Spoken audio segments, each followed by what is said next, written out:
Dongeng kakak beradik. Hai kawan, jumpa lagi. Abang Ridwan kali ini akan menggambar dan juga menceritakan satu cerita yang berjudul Dongeng Kakak Beradik.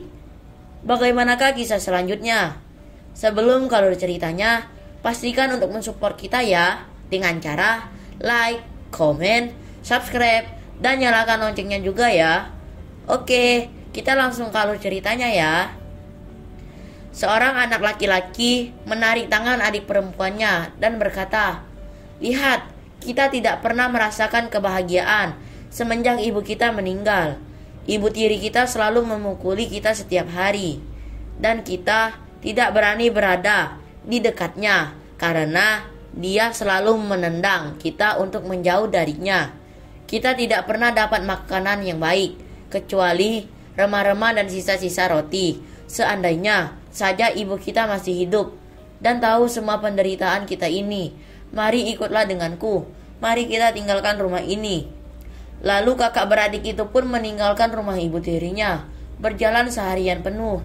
Dan saat hujan turun dengan deras, adik perempuannya berkata, "Surga dan hati kita menangis bersama." Menjelang malam, mereka tiba di sebuah hutan yang besar, dan mereka merasa sangat kelelahan dan kelaparan. Setelah berjalan jauh, mereka menemukan satu celah di pohon yang berlubang dan masuk ke celah pohon tersebut dan jatuh tertidur dengan cepat. Pagi harinya, ketika mereka bangun, matahari bersinar terang dan membawa kehangatan. Kakaknya berkata, "Saya sangat haus, adik kecilku. Jika saja saya bisa menemukan air sungai, saya akan meminumnya di sana. Saya serasa mendengarkan aliran sungai di dekat sini." Dia lalu melompat bangun, menarik tangan adik perempuannya dan mencari-cari anak sungai tersebut. Saat itu, ibu tirinya yang sebenarnya adalah seorang penyihir tahu bahwa kedua anak tirinya telah lari meninggalkan rumah. Dia kemudian diam-diam mengejar mereka.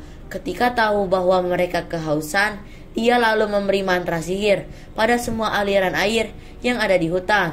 Saat kakak beradik itu menemukan sebuah anak sungai yang bening, sang kakak langsung ingin meminumnya. Tetapi saat itu adik perempuannya mendengar bisikan, "Siapa yang meminumku akan berubah menjadi harimau. Siapa yang meminumku akan berubah menjadi harimau." Sang adik langsung berteriak, "Kakak, janganlah meminumnya, karena kamu akan berubah menjadi harimau dan akan menerkamku nanti." Sang kakak walaupun merasa kehausan, tidak jadi meminumnya.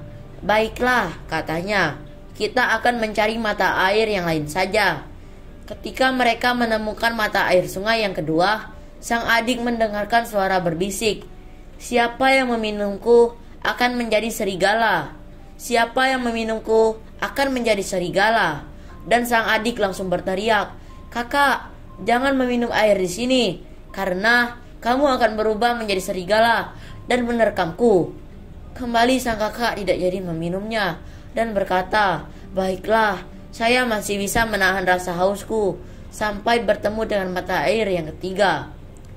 Dan ketika mereka menemukan mata air sungai yang ketiga, sang adik mendengar bisikan, "Siapa yang meminumku akan berubah menjadi rusa. Siapa yang meminumku akan menjadi rusa." Lalu sang adik memohon, "Kakak, janganlah minum dulu di sini, atau kamu akan berubah menjadi rusa dan lari dariku." Tetapi sang kakak yang sudah sangat kehausan sudah berlutut dan meminum airnya. Dan begitu bibirnya menyentuh air sungai itu, dia kemudian langsung berubah menjadi seekor rusa kecil.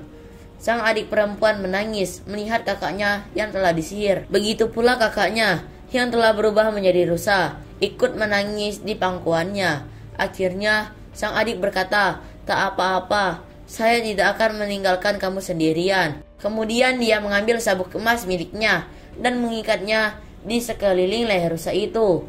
Lalu dia mengambil selendangnya dan menjadikannya tali yang diikatkan ke sabuk yang melingkar di leher sang rusa. Dia kemudian berjalan bersama sang rusa hingga makin jauh, makin ke dalam hutan, di mana akhirnya mereka menemukan rumah yang kosong dan tidak dihuni lagi.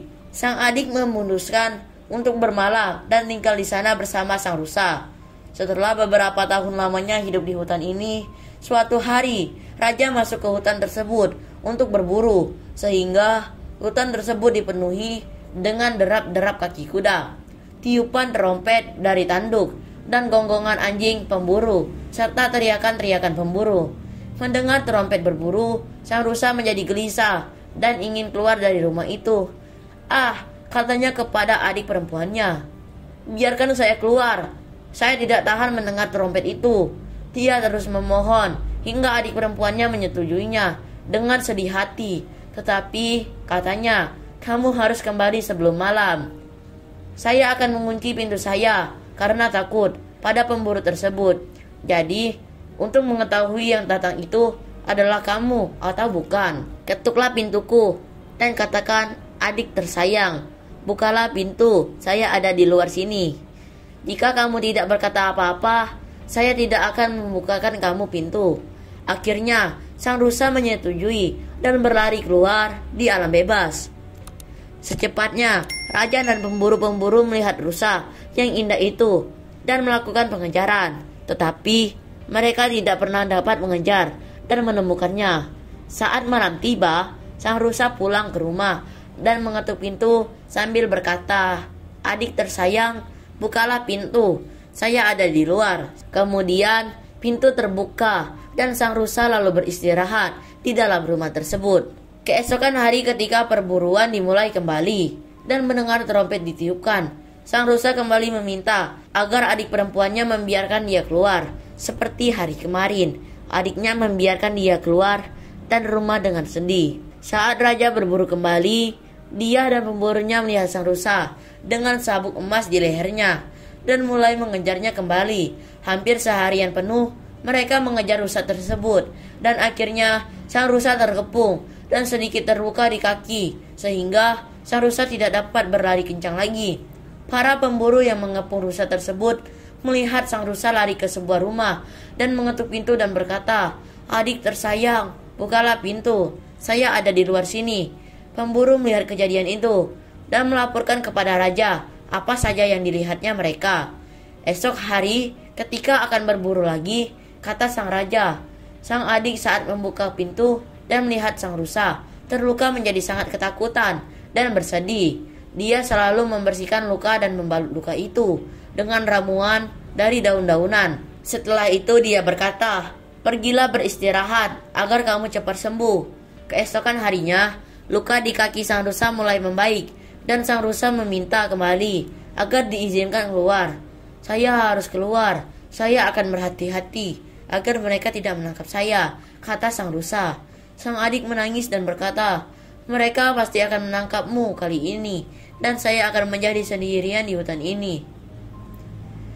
Saya tidak dapat membiarkanmu keluar." Sang rusa membalas, "Kalau begitu, mungkin saya akan meninggal karena bersedih di sini." Akhirnya, sang adik membiarkan sang rusa keluar dengan hati yang berat. Saat sang raja berburu dan melihat rusa itu, dia berkata kepada pemburunya, "Sekarang, kejar dan tangkaplah rusa itu, tetapi jangan sampai melukainya." Dan para pemburunya berhasil menangkap sang rusa. Ketika hari menjelang malam, sang raja berkata kepada para pemburunya, "Sekarang tunjukkanlah saya di mana rumah kecil di tengah hutan yang kamu lihat itu." Dan mereka bersama-sama pergi ke rumah kecil itu. Dan sang raja lalu mengetuk pintu dan berkata, "Adik tersayang, bukalah pintu, saya ada di luar sini." Ketika pintu terbuka, sang raja melihat seorang gadis yang sangat cantik berdiri di dalam rumah itu. Sang gadis yang merupakan adik dari sang rusa menjadi terkejut karena bukan sang rusa yang mengetuk pintunya, melainkan sang raja sendiri. Dan raja tersebut dengan ramah memegang tangannya dan berkata, "Maukah kamu ikut bersamaku ke istana?" "Ya, tetapi saya tidak dapat meninggalkan rusaku sendirian di sini." Sang raja lalu berkata, "Rusamu boleh ikut kemanapun kamu pergi." Dan saat itu, sang rusa dilepas oleh para pemburu dan berlari ke arah adik perempuannya. Akhirnya, sang raja membawa sang gadis beserta rusanya ke istana. Dan tidak berapa lama, kemudian sang raja menikahi gadis tersebut. Saat ibu tiri dari kakak beradik mendengar kabar tersebut, hatinya menjadi dengki. Dan putrinya kandungnya yang memiliki mata cuma satu mendatanginya dan berkata, "Saya seharusnya yang mendapatkan keberuntungan dan menjadi ratu."